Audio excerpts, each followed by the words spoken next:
Ya, sebentar lagi akan bermunculan tanda-tanda besar. Karena tanda-tanda kecil begitu banyak sudah bermunculan. Kita ambil contoh lah, beberapa contoh ya. Ya taqarrubuz zaman. Zaman terasa ringkas, waktu terasa cepat berlalu. Kita sholat Idul Adha di lapangan, kita ketemu kawan, kita bilang rasanya baru kemarin sholat Id, sekarang sudah sholat Id lagi. Kita hadir di reuni teman-teman SMP kita, usia kita sudah 40-an, 50-an tahun. Begitu ketemu kawan kita di acara reuni, kita bilang apa? Rasanya baru kemarin duduk sebangku. Ya taqarrubul aswaq, pasar-pasar berdekatan. Ya sekarang kita lihat pasar berdekatan. Apalagi kata Nabi, zuhurul qalam, tersebarnya pena. Ya. Pena kita hari ini bukan yang model pena begitu. Pena kita hari ini Pak, benda ini nih pena kita, alat tulis kita ini. Jadi Nabi mengatakan di antara ciri sudah dekatnya kiamat, zuhurul qalam, tersebarnya pena. Orang di mana-mana sibuk menulis. Sambil naik ojek menulis, sambil naik angkot menulis, sambil mengemudi menulis begitu lampu merah. Jadi tanda-tanda kecil itu banyak sekali. Belum lagi yang sifatnya sosial. Waktu minal khain wa khuwinal amin. Pengkhianat dipercaya, diangkat jadi pemimpin. Sebaliknya orang yang amanah di framing, dikriminalisasi, ya kan, dituduh sebagai pengkhianat. Gitu. Ini sudah terjadi sekarang. Jadi sudah banyak sekali tanda-tanda kecil yang bermunculan. Maka tidak mengherankan kalau pengamat akhir zaman bilang kita harus sudah mulai siap-siap menghadapi alamatul kubra, tanda-tanda besar.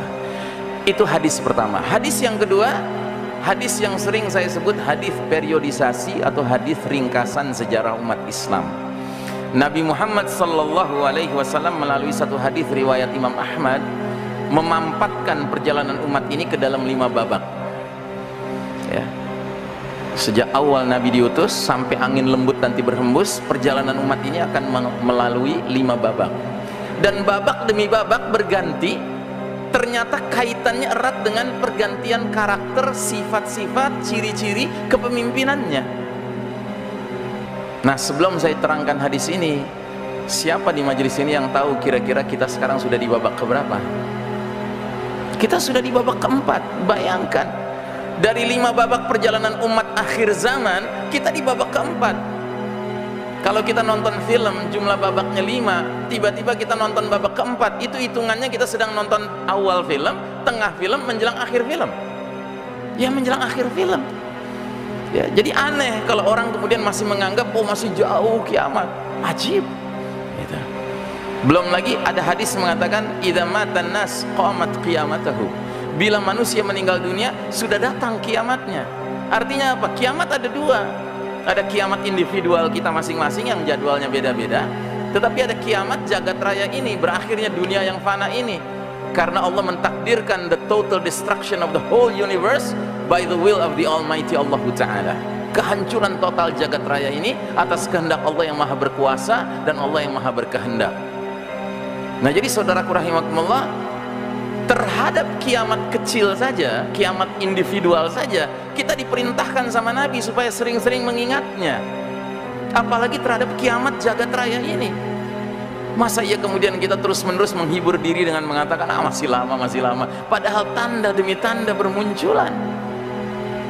Ya kayak kiamat individual kita kan ada tanda-tandanya. Yang model-model kita ini, model saya sudah 50-an tahun menjelang 60 tahun, ya kan? Ini sudah mulai meninggalkan dunia hitam kan? Ini kan tanda bahwa kiamat individual saya sudah dekat ini. Ya kan? Mulai sakit-sakitan, mulai tadi naik tangga beberapa anak tangga dengan Syekh Baroja, ya kan? Udah mulai napas yang ngeh-ngeh gitu kan. Nah, ini juga dunia juga begitu. Ini tanda-tanda muncul. Apa tanda-tanda ini nggak kita lihat? Nah, jadi saudaraku rahimakumullah, kata Nabi Muhammad sallallahu alaihi wasallam, umat ini akan melewati 5 babak. Dan babak demi babak itu berganti, beralih, dikaitkan dengan ciri-ciri sifat-sifat dari kepemimpinannya. Kata Nabi, babak pertama kalian mengalami babak yang namanya an-nubuwah, kenabian, berlangsung selama masa yang Allah kehendaki. Dan ketika Allah sudah berkehendak, babak pertama itu berlalu. Dan sudah berlalu. Babak kenabian tidak berlangsung lama, dia hanya berlangsung 23 tahun. Nabi diangkat jadi Nabi usia 40, wafat usia 63. Itu babak yang terbaik kepemimpinannya, karena langsung yang memimpin generasi awal umat ini adalah Nabi Muhammad sallallahu alaihi wasallam. Makanya disebut sebagai era kenabian, babak kenabian. Ini babak kepemimpinan terbaik sepanjang sejarah umat manusia, bukan umat Islam saja. Karena Nabi kita bukan sembarang Nabi. Nabi kita adalah Sayyidul Anbiya wal Mursalin alaihimussalam, penghulunya para Nabi dan para Rasul. Berarti ketika beliau menjadi pemimpin, itulah pemimpin terbaik sepanjang sejarah Bani Adam. Belum ada tandingannya. Ya bayangkan, hanya dalam tempo 23 tahun Nabi dengan para sahabat, generasi terbaik umat ini, diizinkan Allah mengubah wajah Jazirah Arab 180 derajat. Yang tadinya tenggelam dalam zulumatil jahiliyah, kegelapan jahiliyah, hidup di dalam naungan nurul Islam, cahaya Islam. Yang tadinya hidup di dalam dolalatil syirk, kesesatan syirik, hidup di dalam tegaknya tauhid. Masya Allah, hanya dalam 23 tahun, tidak ada seperempat abad.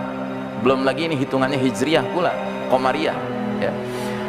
Sudah berlalu babak pertama. Terus datang babak kedua, kata Nabi, namanya apa? Namanya babak khilafatun ala minhajin nubuwah, babak kekhalifahan yang mengikuti metode kenabian dalam hal kepemimpinannya. Itulah babak yang kata Nabi, setelah aku wafat akan muncul al-khulafa'u thalathuna aman wa ba'da dzalika al-muluk. Setelah aku wafat, kata Nabi, akan muncul para khalifah 30 tahun, dan sesudah itu raja-raja bermunculan. Nah, jadi babak kedua adalah babak kepemimpinan terbaik setelah Nabi Muhammad SAW, terdiri dari para sahabat pilihan, sahabat-sahabat utama. Mereka dijuluki Khulafaur Rasyidin, khalifah-khalifah yang lempeng, kata orang Betawi, lurus ya, adil, jujur, bijaksana, nyunnah, istiqomah kepemimpinannya. Siapa mereka? Abu Bakar As-Siddiq, Umar bin Khattab, Utsman bin Affan, Ali bin Abi Thalib, dan Hasan bin Ali. Kalau kita jumlahkan total kepemimpinan 5 sosok ini, persis 30 tahun. Kalau kita kurangi satu saja, nggak bulat 30 tahun. Kita kurangi kepemimpinan Hasan bin Ali misalnya, berarti 30 tahun kurang 7 bulan. Sedangkan Hasan memimpin persis 7 bulan. Jadi genap 30 tahun. Dan qadarullah, 5 sahabat utama ini ternyata 5-5-nya punya hubungan khusus dengan Nabi kita. Abu Bakar dan Umar apanya Nabi? Mertuanya Nabi. Mereka menikahi, mereka mempunyai anak putri yang dinikahi oleh Nabi sehingga menjadi Ummul Mukminin, ibundanya orang-orang beriman. Utsman dan Ali apanya Nabi? Menantunya Nabi. Mereka menikahi putri-putri Rasul. Sedangkan Hasan apanya Nabi? Cucunya Nabi. Dan kita Ahlus Sunnah wal Jamaah punya keyakinan kuat, dari Hasan bin Ali inilah, entah generasi keberapa di bawah beliau, akan hadirnya Al-Mahdi, Amirul Mukminin fi akhir zaman, pemimpinnya orang beriman di akhir zaman. Kita beda dengan Syiah. Kalau Syiah yakin dari keturunan Husain. Kenapa? Karena Syiahnya agama ras, Pak. Husain pernah menikahi wanita Persia. Maka semua imam-imam Syiah yang mereka agung-agungkan itu dari pernikahan Husain dengan wanita Persia ini. Karena ini agama mirip kayak agama Yahudi. Orang nggak bisa jadi Yahudi kecuali berdarah Bani Israel, ya kan? Begitu juga dengan Syiah sebenarnya. Orang nggak dikatakan Syiah kecuali kalau dia berdarah Persia. Ya, jadi kalau Anda punya kenalan yang ikut-ikutan Syiah, tanggal 10 Muharram melukai dirinya sendiri, ajak dia bertobat sambil bilang, udah deh akhi, ente bertobat aja dari Syiah. Ente udah capek-capek berdarah-darah gitu, ente dianggap Syiah KW sama mereka gitu. Ente nggak punya darah Persia gitu, ya kan? Sama kan kayak orang Indonesia belaga-belaga jadi Yahudi gitu kan, ya kan? Aduh udah ente tobat aja deh jadi belaga Yahudi gitu. Ente nggak diterima sama Yahudi, ente Yahudi KW gitu, nggak punya darah Bani Israel gitu. Ini agama ras, Pak.